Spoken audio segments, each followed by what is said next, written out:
তাহলে চলো আজকে তোমাদের সাথে শেয়ার করা যাক পাটনা সাহেব ঘোরার মেমোরিজ।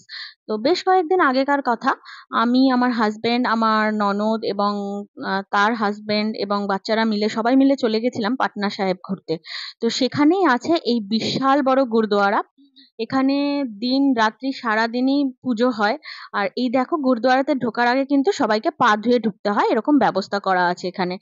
আর পাটনা সাহেবের গুরুদুয়ারাটা দেখো কি দারুণ দেখতে, আর কত বড়! এই যে গ্রিন লাইনটা দেখতে পাচ্ছ, এখান দিয়ে সোজা কিছুটা এগিয়ে গেলেই লেফট হ্যান্ড সাইডে পড়ে গুরুদুয়ারার ভেতরে ঢোকার গেট। ওই ভেতরে ঢোকার জন্যই আমরা কিন্তু ওই গ্রিন লাইনটা দিয়ে হাঁটছিলাম। ভেতরে ঢোকার পর ভেতরের অ্যাম্বিয়েন্সটা এতটাই সুন্দর আর এতটাই পিসফুল ছিল যে তোমাদেরকে আমি বলে বোঝাতে পারবো না। যারা যারা গেছো তারা অবশ্যই আমাকে কমেন্টে জানিও তোমাদের কেমন লেগেছে ওখানে।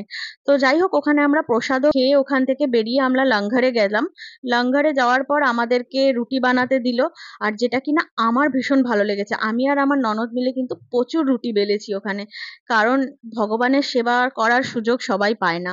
তো যাই হোক, আমাদের তো ভীষণ ভালো লেগেছে। আর তোমাদের একটা কথা বলে রাখি, পাঞ্জাবিদের লঙ্গর খানায় কিন্তু ওরা আটা মাখে সবসময় ঘি দিয়ে, সেই কারণে ওদের রুটি কিন্তু প্রচন্ড সফট হয় আর খেতেও ভীষণ ভালো হয়। তো মোটামুটি আমরা 100টার কাছাকাছি রুটি তো হবেই যেগুলো বেলেছিলাম। আমার এক্সপিরিয়েন্স কিন্তু দারুণ ছিল। আবার যদি সুযোগ পাই অবশ্যই আবার একবার ঘুরে আসবো।